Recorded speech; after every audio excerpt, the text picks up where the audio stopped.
Students, तो आज हम बात करेंगे सिमेट्रिक मैट्रिक्स और स्क्यू सिमेट्रिक मैट्रिक्स के थ्योरम के बारे में। तो जैसे मैंने यहाँ पे थ्योरम लिख दिया, for N E square matrix A with real entries A plus A transpose is a symmetric matrix and A minus A transpose is a skew symmetric matrix. तो हमें यहाँ पे प्रूव करना है कि जैसे हमारे पास यहाँ पे एक वर्गाकार मैट्रिक्स है ए, तो उसके लिए ए प्लस ए डैश जो ए ट्रांसपोज जो होगा वो सिमेट्रिक मैट्रिक्स होगा, और ए माइनस ए ट्रांसपोज जो होगा वो स्क्यू सिमेट्रिक मैट्रिक्स होगा। तो अब बात आती है कि सिमेट्रिक मैट्रिक्स और स्क्यू सिमेट्रिक मैट्रिक्स होता क्या है। तो हम यहाँ पे मैं प्रूफ करने वाली हूँ और आपको समझाऊंगी कि सिमेट्रिक मैट्रिक्स और स्क्यू सिमेट्रिक मैट्रिक्स क्या होता है। तो पहले हम सिमेट्रिक मैट्रिक्स देखते हैं। तो let A plus A dash is equals to B. तो हमने यहाँ पे ए प्लस ए डैश को इक्वल्स टू बी मान लिया। तो अब हम इस सारी इक्वेशन का ट्रांसपोज कर देंगे, जैसे कि मैंने यहाँ पे बी का ट्रांसपोज किया और यहाँ पे ए प्लस ए ट्रांसपोज का भी ट्रांसपोज कर दिया। तो यहाँ पे बी ट्रांसपोज वैसे का वैसे ही आ गया, और यहाँ पे था ए प्लस ए डैश का ट्रांसपोज, तो ये आ गया A transpose plus A transpose का ट्रांसपोज। बिकॉज जो ए प्लस बी का ट्रांसपोज होता है वो इक्वल होता है A transpose plus B transpose के, तो इसलिए यहाँ पे A transpose plus A transpose का ट्रांसपोज आ गया। तो नेक्स्ट बी ट्रांसपोज वैसे का वैसे ही आ गया, इक्वल्स टू आ गया ए ट्रांसपोज प्लस जब हम ए का ट्रांसपोज करते हैं तो आगे दोबारा वो जो कॉलम्स होती हैं वो रोज से चेंज हो जाती हैं। तो बाद में जब हम उस चेंज हुए हुए मैट्रिक्स को दोबारा से उसका ट्रांसपोज करेंगे तो वो दोबारा से हमारे पास क्या हो जाता है, रोज़ और कॉलम्स दोबारा एक्सचेंज हो जाती हैं, तो वो दोबारा से ए बन जाता है। तो यहाँ पे ए का ट्रांसपोज क्या आ गया, ए।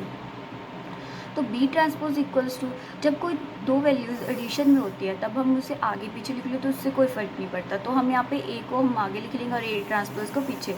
तो ये हमारे पास आ गया इक्वल्स टू बी। तो बी भी क्या था हमारे पास यहाँ पे, equal A plus A transpose. So इसलिए यहाँ पे आ गया ए प्लस ए ट्रांसपोज को हमने यहाँ पे लिख लिया बी। तो बी ट्रांसपोज इक्वल्स टू आ गया बी।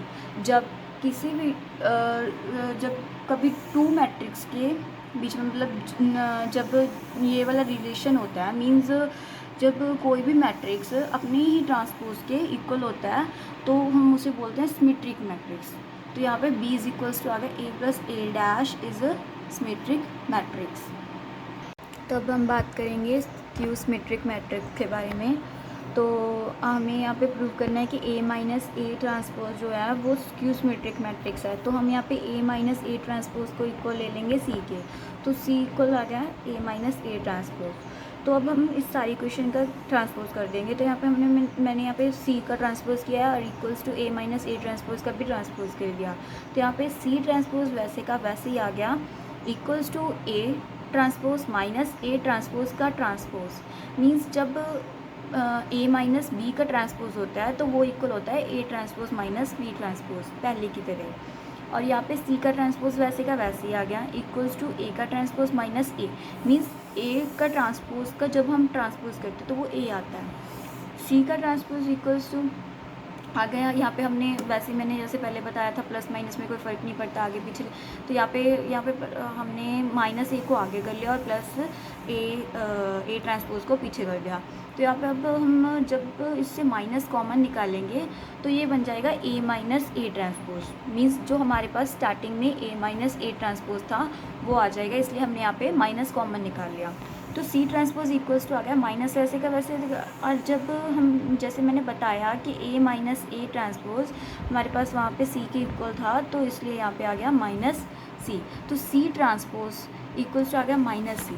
तो जब भी कहीं पर भी कोई भी मैट्रिक्स का ट्रांसपोज उसके नेगेटिव के इक्वल होता है तो उसे हम बोलेंगे कि ये एक स्क्यू सिमेट्रिक मैट्रिक्स है। तो ये थ्योरम ऐसे यहाँ पे प्रूव होती है। तो मतलब इसमें सिर्फ दो ही बातें हैं कि जब सिमेट्रिक मैट्रिक्स हमें प्रूव करना है तो क्या होगा, जो भी मैट्रिक्स है वो अपने ट्रांसपोज के इक्वल होगा, और जब स्क्यू सिमेट्रिक मैट्रिक्स हमें प्रूव करना है तो वो होगा वो अपने उसका ट्रांसपोज और उसका नेगेटिव एक दूसरे के इक्वल होंगे। Thank you for watching.